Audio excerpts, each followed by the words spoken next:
कौसल्या सुप्रजा रामा पूर्वा संध्या प्रवर्तते। उत्तिष्ठ नरसार्धूला कर्तव्यं दैवमाह्निकम्। उत्तिष्ठोत्तिष्ठ गोविन्द उत्तिष्ठ गरुडध्वज। उत्तिष्ठ कमलाकान्ता त्रैलोक्यं मङ्गलं कुरु। मातः समस्त जगतां मधुकैटभारे। वक्षो विहारिणि मनोहर दिव्यमूर्ते। श्रीस्वामिनि श्रित जनप्रिय दानशीले। श्रीवेङ्कटेश दयिते तव सुप्रभातम्। तव सुप्रभातमरविन्दलोचने। भवतु प्रसन्नमुखचन्द्रमण्डले। विधिशङ्करेन्द्रवनिताभिरर्चिते। वृषशैलनाददयिते दयानिधे। अत्र्यादिसप्तऋषयः समुपास्य सन्ध्याम्। आकाशसिन्धुकमलानि मनोहराणि।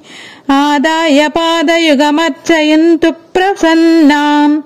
शेषाद्रिशेखर विभो तव सुप्रभातम्।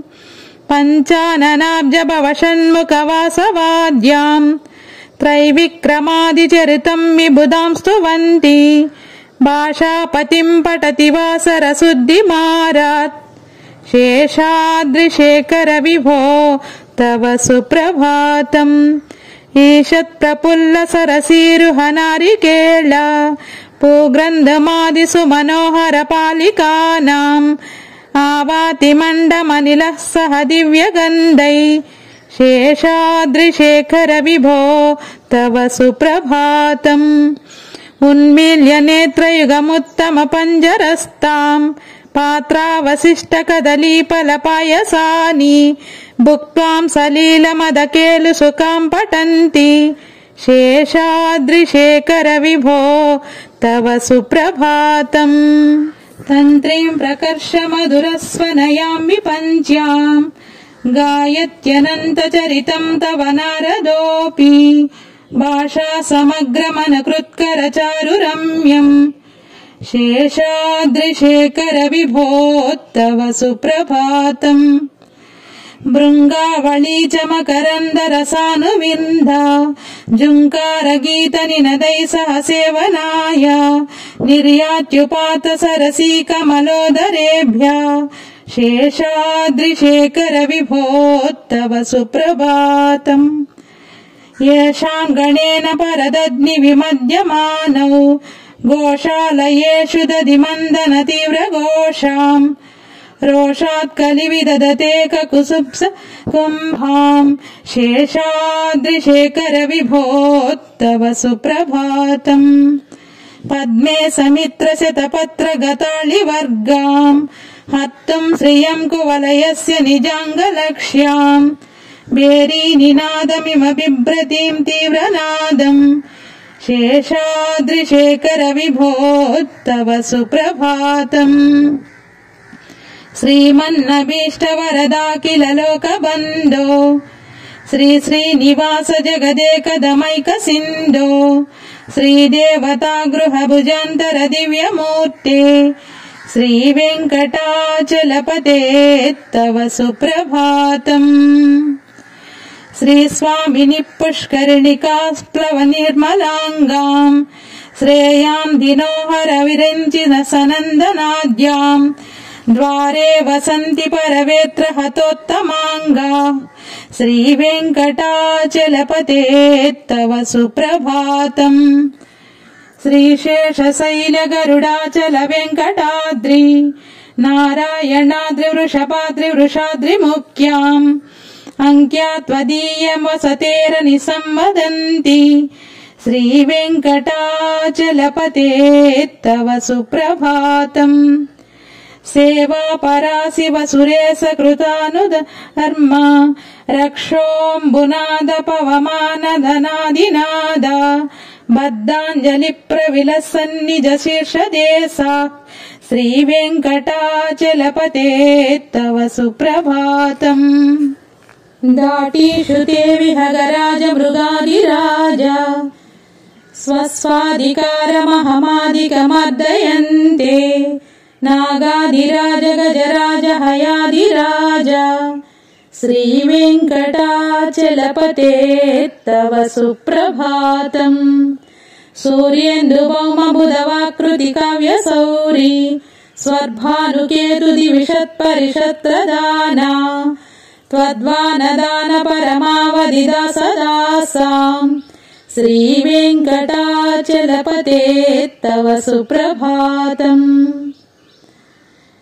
तत्त्वादधूलिभरितस्फुरितोत्तमाङ्गाम् स्वर्गापवर्गनिरपेक्ष निजान्तरङ्गाम् कल्पाङ्गमाम् कलनयाकुलताम् लभन्ते श्रीवेङ्कटाचलपते तव सुप्रभातम् तद्गोपुराग्रशिखराणि निरीक्षमाना स्वर्गापवर्गपदवीम् समयाम् श्रयन्ते मत्या मनुष्यभुवने मतिमाश्रयन्ते श्रीवेङ्कटाचलपते तव सुप्रभातम् श्रीभूमिनायक दयादिगुणामृताब्दे देवादिदेव जगदेक शरण्यमूर्ते श्रीमन्ननन्त गरुडाभिधिरर्चिताङ्ग्रे श्रीवेङ्कटाचलपते तव सुप्रभातम् श्रीपद्मनाभ पुरुषोत्तम वासुदेव वैकुण्ठमाधव जनार्दन चक्रपाणे श्रीवत्सचिह्न शरणागत पारिजात श्रीवेङ्कटाचलपते तव सुप्रभातम् कन्दर्पदर्पहर सुन्दर दिव्यमूर्ते कान्ताम् कुचाम्बुरुह कुट्मललोल दृष्टे कल्याण निर्मल गुणाकर दिव्यकीर्ते श्रीवेङ्कटाचलपते तव सुप्रभातम् मीनाकृते कमटकोल नृसिंहवर्णिन् स्वामिन् परस्वद तपोदन रामचन्द्र शेषांश रामयुडु नन्दन कल्किरूप श्रीवेङ्कटाचलपते तव सुप्रभातम् येलालवङ्गगनसार सुगन्धितीर्थ दिव्यम् वियत्परसि हेमघटेषु पूर्णम् धृत्वाम् दैवैदिकशिखामणय प्रहृष्टाम् तिष्ठन्ति वेङ्कटपते तव सुप्रभातम् बाष्पानुदेति विकचानि सरोरुहाणि सम्पूरयन्ति निनदैककुबो विहङ्गाम् श्रीवैष्णवा सततमर्दितमङ्गलास्ते दामाश्रयन्ति तव वेङ्कट सुप्रभातम् ब्रह्मोदयः सुरवराः सुमरश्रहस्ते सन्तः सनन्दनमुखास्वदयोगिवर्या दामान्तिके तव हि मङ्गलवस्तु हस्ताम् श्रीवेङ्कटाचलपते तव सुप्रभातम् लक्ष्मीनिवास निरवद्य गुणैकसिन्धो संसारसागर समुद्धरणैकसेतो वेदान्त वेद्य निज वैभव भक्त भोग्य श्रीवेङ्कटाचलपते तव सुप्रभातम् इदं वृषाचलपते तव सुप्रभातम् ये मानवाः प्रतिदिनं पठन्तु प्रवृष्टाम् तेषाम् प्रभात समये श्रुतिरङ्गबाजाम् प्रज्ञाम् परार्ध सुलभाम् परमाम् प्रसूते श्रीवेङ्कटाचलपते तव सुप्रभातम्।